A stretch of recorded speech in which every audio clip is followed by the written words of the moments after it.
धन्यवाद सभापति जी।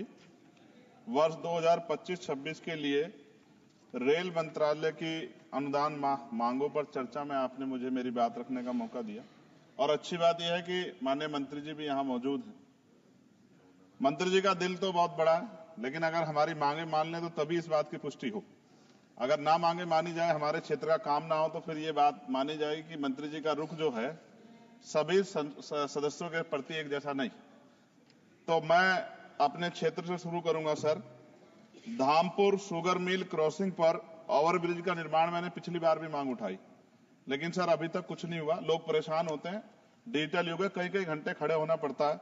Jalalabad crossing overbridge के नीचे अंडरपास के निर्माण की बात मैंने पिछली बार भी उठाई, कुछ नहीं हुआ। नजीबाद रेलवे स्टेशन पर बेगमपुरा एक्सप्रेस ट्रेन संख्या 12238 का ठहराव सुनिश्चित किया जाए, इस पे भी कोई काम नहीं हुआ। साथ साथ सर नजीबाबाद माल गोदाम पर ओवरब्रिज का निर्माण कराया जाए और उसको प्लेटफार्म को बढ़ाया जाए, क्योंकि वो मैंने पिछली बार बताया था कि महिलाओं को प्लेटफार्म से पिछली तरफ जब ट्रेन रुकते उतरना पड़ता है, वो सुरक्षित एरिया नहीं है। उसके साथ साथ नगीना बाईपास बिजनौर फाटक पर ओवरब्रिज का निर्माण कराया जाए। धामपुर जेतरा क्रॉसिंग पर ओवरब्रिज का निर्माण कराया जाए।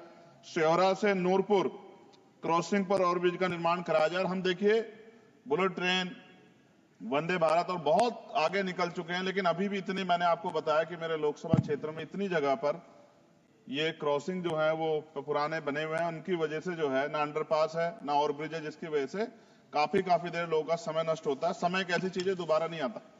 सहसपुर रेलवे स्टेशन जगह है मेवा नवादा पर देहरादून एक्सप्रेस ट्रेन संख्या 14113 का ठहराव सुनिश्चित किया जाए, क्योंकि वहां से बहुत सारे लोग जो हैं वो यात्रा करते हैं। सहसपुर रेलवे स्टेशन पर सफदरजंग एक्सप्रेस ट्रेन संख्या 14114 का ठहराव सुनिश्चित किया जाए।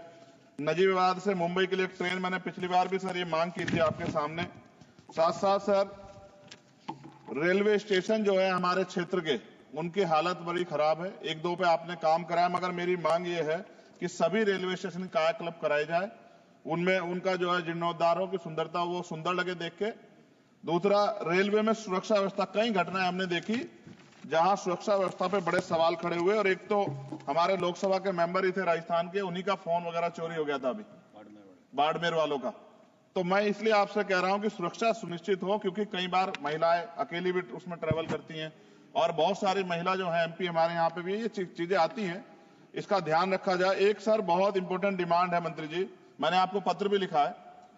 रेलवे प्रशासन उत्तर मध्य रेलवे आगरा के कार्यालय सीनियर सेक्शन इंजीनियर ईदगाह द्वारा एक पत्र लिखा गया 11 तारीख को, और जो डॉक्टर बाबा साहब अम्बेडकर के समय में जो एक अम्बेडकर भवन बना था, जो निकट फाटक संख्या 75A 12 खंबा पे, उसको अतिक्रमण घोषित कर दिया गया।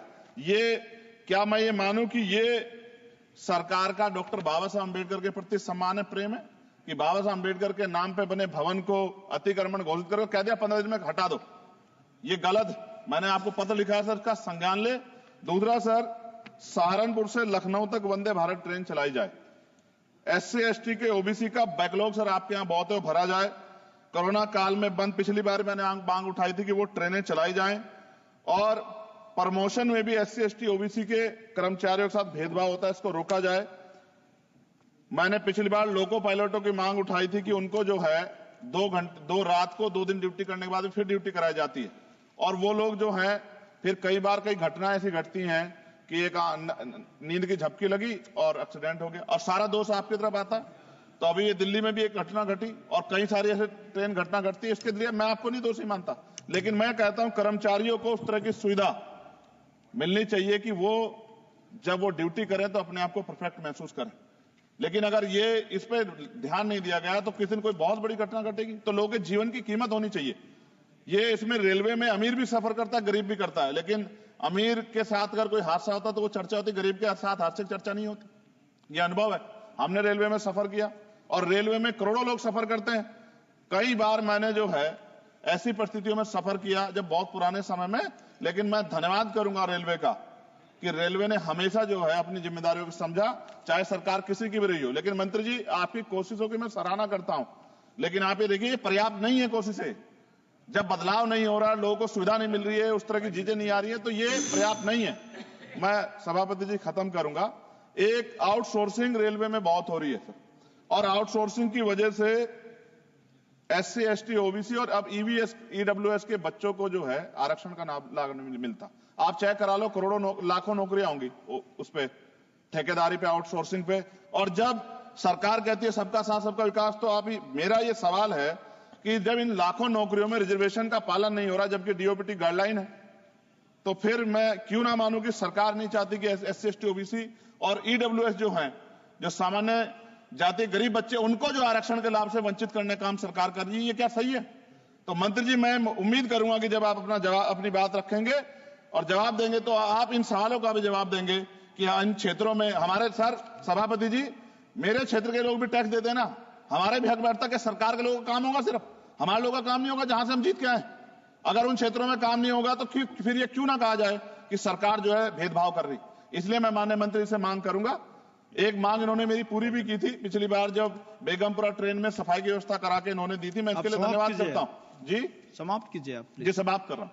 मगर मैं मंत्री जी से कह रहा हूं कि सर, हमारे यहाँ जो समस्याएं जो ये जेन्युइन समस्याएं, हम इनसे रोज 2-4 होते हैं, और जनता हमसे उम्मीद करती है कि हम इस बात को उठाएंगे तो उसका, मगर मुझे यह भी जवाब दे दीजिएगा कि ये जो उठाई जाती है इसका कोई फर्क भी पड़ता है? सरकार पे नहीं पड़ता, या सरकार सिर्फ इसको, सर मैं खत्म कर रहा हूं सर, लास्ट ही सेकंड में खत्म कर दूंगा।